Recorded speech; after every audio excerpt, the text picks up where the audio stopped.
Hi, I'm Chris from airwindows, and what the heck? I'm back. I thought, why not just let you have the experimental thing that I built that didn't do what I thought it would do? Now, here's just all I can say is you might not want to use this. It's kind of like a weird sound effect. I don't know, maybe you could automate it or something. It's just a strange variation on a TPDF dither. Like here we have, for instance, a flat dither. You can hear it. Instead of TPDF dither, I should say. Flat dither is only one noise source. Like so. But if instead we turn on, say, this one, recognize that behavior? That is the same behavior as tape dither, which I just did last week. I just thought it might be fun to show some different things as in how this works. For instance, here is one sample. Boom, all of a sudden it's Paul dither. Because it's the one noise source and then immediately one sample after that it's reversed. This is what I'm calling NodeDither. This is just the one that I built to experiment with so that I could find out how to do this. And my idea was like, okay, so I know I can do this.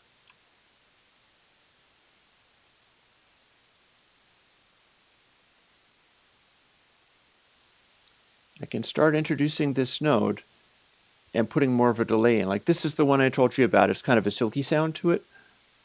It was still too bright for my taste. And you keep adding it.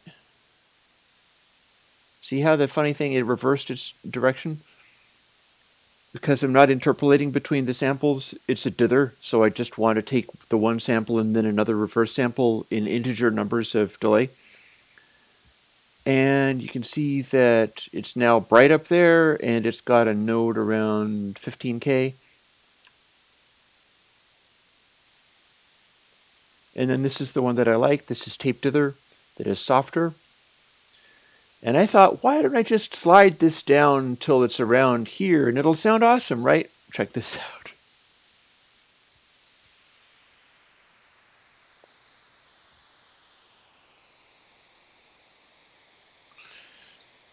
It's kind of cool, but this is not what I had in mind. This is so very not what I had in mind. It's a flanger. It sounds like a flanger. So I don't know, man. If you want to keep going and exaggerate the flangerness of it more and more, go ahead. It's a pretty strange noise floor. It's still technically kind of like a high pass in that the super low frequencies are quieter than they would be under TPDF. But this is a pretty obtrusive noise, honestly. I mean, maybe somebody will like it. I don't know. Zoom it back up to, say, oh, and also I'll demonstrate one of the things I was talking about. Like, here is my tape dither. Here's the one where it's rolling off and it doesn't sound super flangy. At least to me, it doesn't sound super flangy. Then we start continuing it, and immediately we're hearing like this flangy quality. But notice something interesting. If I go for, say, 2, that doesn't sound flangy at all.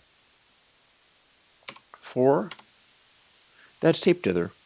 Now check out what happens when I go to 8. This was originally going to be a whole other dither, but I think I can just give you this, and if anybody wants to do this, they can use this tool for it. 8.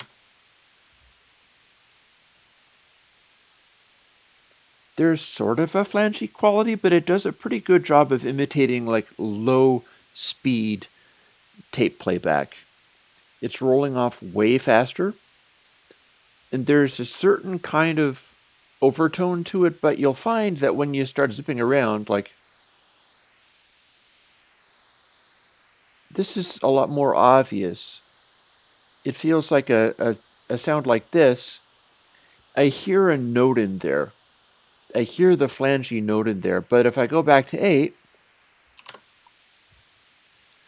somehow it's not as easy to hear the note in this. That's why I chose 4 as tape dither, because it's up so high in frequency that you really don't get a sense of a flangey note at all. But then you go to something like 7, that has a bit of a tone to it. And then 8 to me feels like it's less of a flange, less of a note. And the only explanation I can think of is that as we are doing these doublings of period, it is able to hang. I think it's an interaction with the sample rate. I think that's what's happening here. So that gives you an interesting set of choices.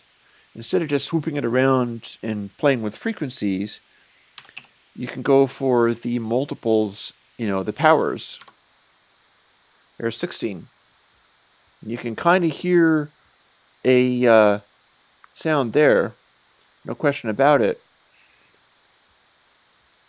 But you could also con yourself into thinking that that's not a flangey noise. It's just a sort of faintly whooshing kind of noise. It's like a air conditioner thing or something, blowing air through a process. And likewise for, didn't mean to do that. Likewise for 32. Again, sounds very, compare it with 4. That doesn't sound like a flanger at all. 32 totally sounds kind of like a flanger. But all the same, you can still kind of sort of use it. It's a whoosh rather than specifically a flanger going up and down. And we can even go to 64. And you can pick these multiples of 2 out. And to my ear, I don't know if your ear is the same, but to my ear, it's obviously a flanger, but it's vaguely sort of fugitive. The tone of it isn't jumping out the way some of the other ones do. And then, of course, as we depart from that, as we're no longer doing an exact powers of 2 multiple of the sample rate, we have more obvious tonalities and things. Perhaps we could find, I'm not sure whether this is the first note we're hearing here, but we can pretend that it's overtones of 60 hertz and behave like it's some kind of overtone of the electrical system.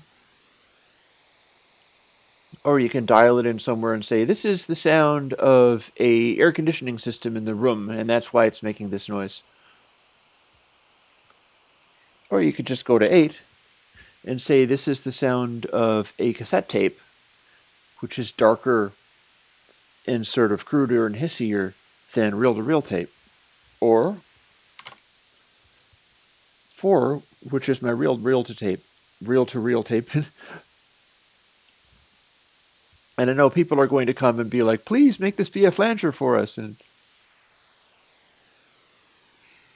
the bottom of my mix needs to sound like a flanger and do this. Well, automation. I'm just not sure if I want to make a flanger dither. It's a kind of a cool idea, but it seems sort of special purpose. I don't know. And it's not that difficult to do automation in a DAW. So it's good for you. It's good for you. Learn how to do automation, and then if you want to make this be a flanger, automate the control. Or indeed, if we want to do that so much, we could just scooch this over to the way so that I have better access to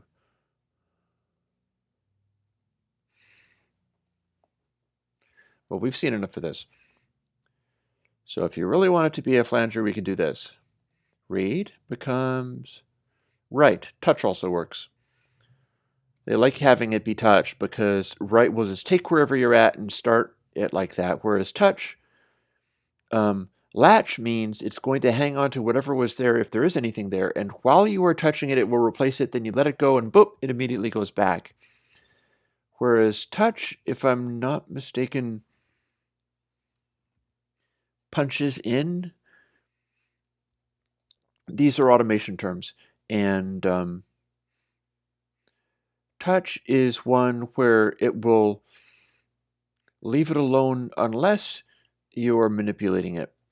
Whereas latch, I forget what latch is. I know people don't typically use it because it's typically about touch or perhaps write. And the reason I'm going for write is because I'm going to do the automation from the very beginning. And I think we'll also end up taking out purest gain. But for now, I'm going to listen. I'm debating listening to it or playing it. Why don't we just play it? Boop. And now we're going to hear the music at full volume, but at 8-bit because of the bit shift gains, and automate in some NodeDither flanginess. And away we go.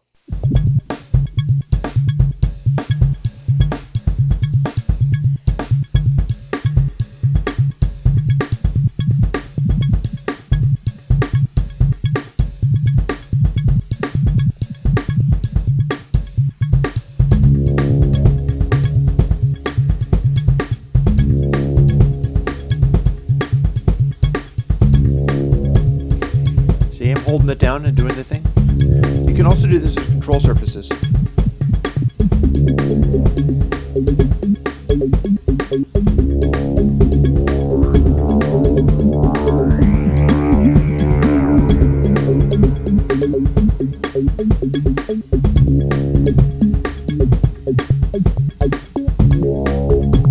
Hey, I'm tuning it to the track.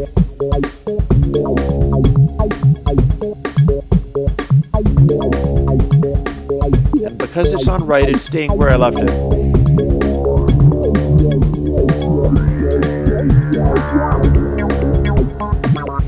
So that's kind of interesting. It's a weird thing to do, but that doesn't frighten me, right? Who's frightened of doing weird things? Not I.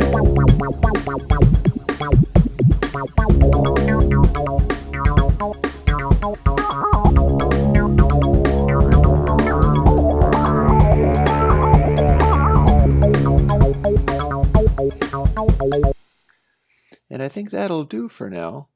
So what we're going to do is hit A, which is the logic shortcut for this. And we got all these automation parameters. So let's just have a look at NodeDither. And first, apparently, is what I've got here. And it's, I'll move this one thing so that it's for. So when I reach the end of this, it will slowly revert to the 4. We've got the read on there, and we can grab span, get it out of the way a little bit, and enjoy looking at what we have produced. And so here is our example of automating dither flanginess. Don't blame me. This is just where this plugin took me. And it looks kind of like this. And we've returned a read over there.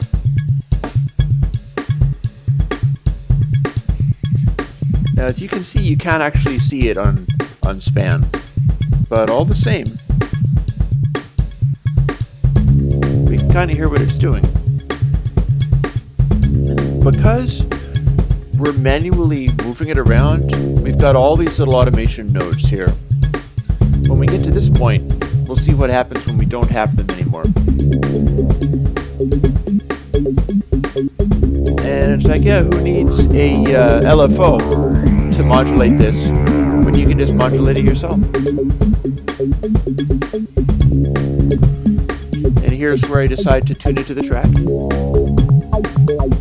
It's not really, but. And that's kind of tuned to the track.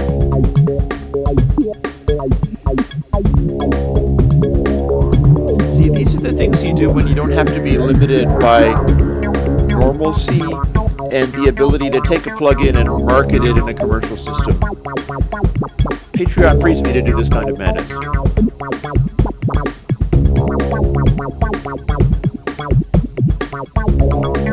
can hear it in the background like that.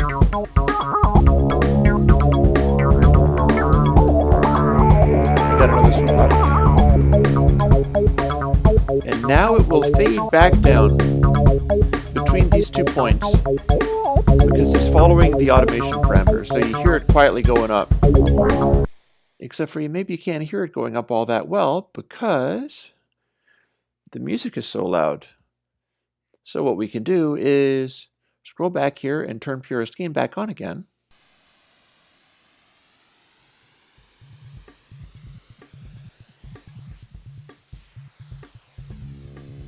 And this is what's happening at the faintest bottom levels of the track now. It's this sort of psycho flangey behavior thing.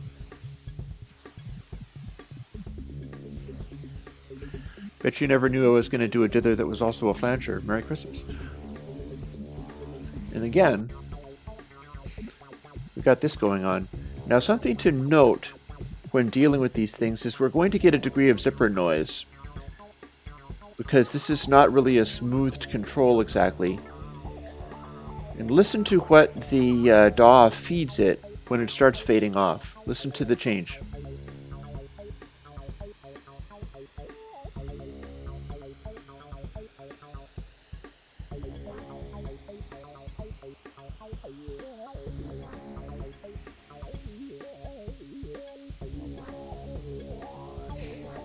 Actually, that wasn't all that obvious.